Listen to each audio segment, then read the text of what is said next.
Central schemes सारी जो है रिव्यू की हैं। जो सेंट्रल स्कीम्स हैं, जैसे मैं आपको उदाहरण देता हूं, प्रधानमंत्री आवास योजना, उज्ज्वला स्कीम, ये दो मेरे अपने मंत्रालय की हैं, स्वनिधि स्कीम स्ट्रीट वेंडर्स की, स्मार्ट सिटीज मिशन, मैंने रिव्यू किए हैं। और मुझे बड़ी खुशी हुई देख के कि जो भी आपके लोकल उन सेंट्रल स्कीम्स के टारगेट थे वो या 100% इंप्लीमेंट हुए हैं या इंप्लीमेंट होने जा रहे हैं। हाँ, कुछ प्रोजेक्ट्स ऐसे होते हैं जो, जैसे स्मार्ट सिटीज मिशन है, स्मार्ट सिटीज में आपका कमांड एंड कंट्रोल सेंटर तो बन गया है, पर बाकी प्रोजेक्ट्स टेंडर्ड है, काम हो रहा है। जैसे काम हो रहा है उसके दौरान किसी चीज की असेसमेंट करना सही नहीं होगा। मैं उसके कई उदाहरण देता हूं, क्योंकि एक बार काम खत्म हो गया तो आपकी capacity to meet flood water, एक बार वहां पे कंक्रीटाइजेशन हो गई है, एक बार वो कंक्रीट बन गया, फिर उसके बाद देखिए यू नेवर नो कि दिस इज, मतलब बाढ़ तो हम देखिए, कभी भी हो सकता है, इस टाइम तो सैंड बैगिंग नहीं हो सकती। नहीं, I will tell you, madam, I give you concrete examples.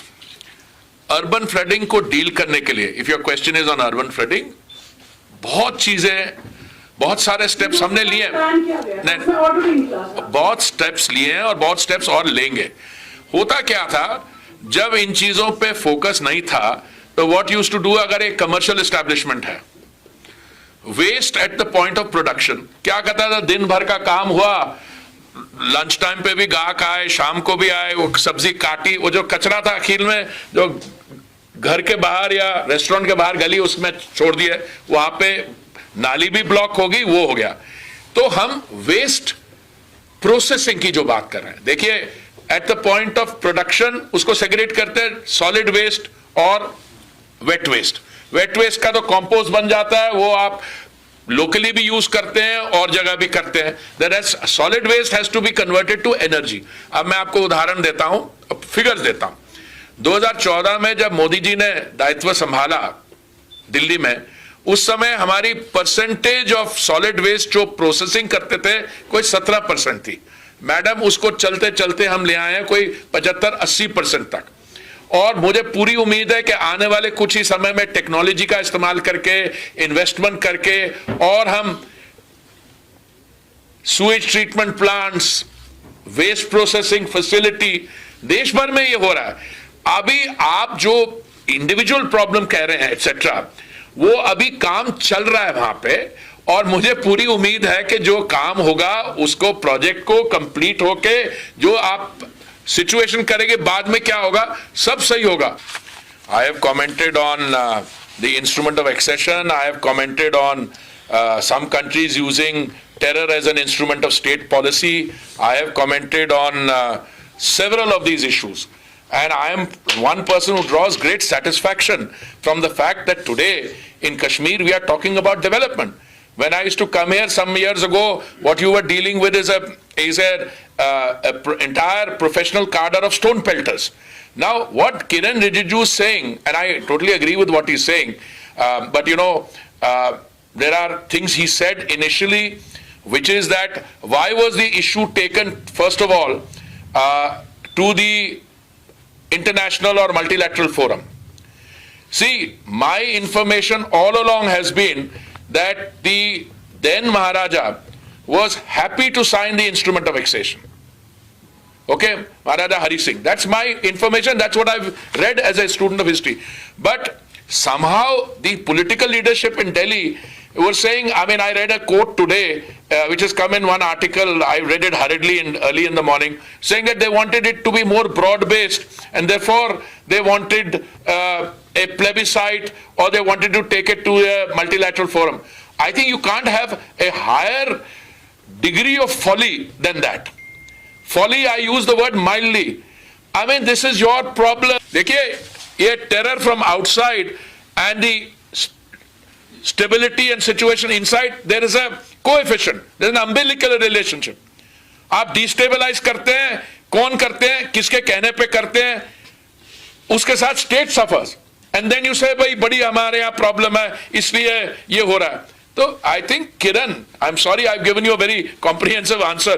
किरण ने जो बोला बिल्कुल सही बोला है, और मैं मानता हूं कि इस चीज पर जब लोगों को जानकारी मिलेगी, और वही लोग, देखिए भारतीय जनता पार्टी इस समय, अब मैं पॉलिटिकल बात कर रहा हूं, we are not only the world's India's largest party, we are also the world's largest political party.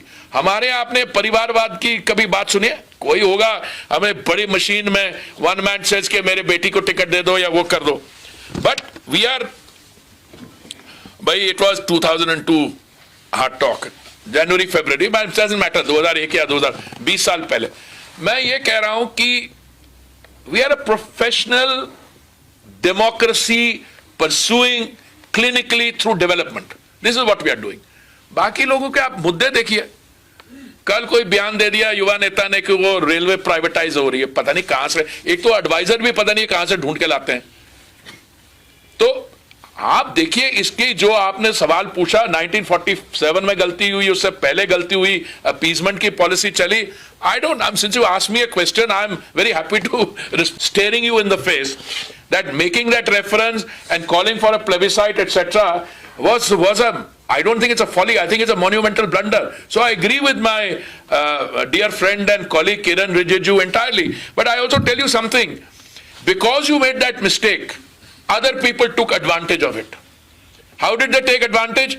I mean, one country has been using instrument as a terror as an instrument of state policy. I gave an interview 20 years ago. We are in 2022.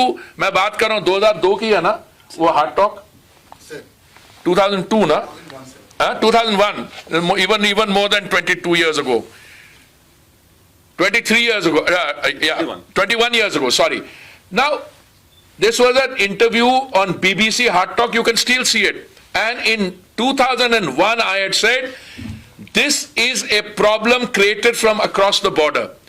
But they could create that problem because we or somebody on our side had allowed them to do it. That is the real story. You know, in all this discussion on terrorism, people are not able to understand that the terrorist takes away the most important right of all, that is the right to life. Because democracy is based on resolution of differences. But if somebody is using a gun in order to enforce his point of view, he's taken up human rights की बात करते हैं. But the most fundamental right is the right to life. And the terror instrument takes that away. The terrorist takes it away. So it is absolutely important to understand that, and it is crucial for us to know what we are dealing with. Therefore, when I come to Kashmir now, when I was civil aviation minister, आपके यहाँ कितनी footfall था श्रीनगर में? 32,000 से लेकर 40,000 एक दिन में. मई इस साल कितना हुआ? 1,20,000 हो गया. Okay, what is the major demand now? We had a summit meeting of what is it, CREDAI or one of our NAREDCO in Jammu. We are going to do one here because of the special features of 370. I mean, here it was meant to help the state.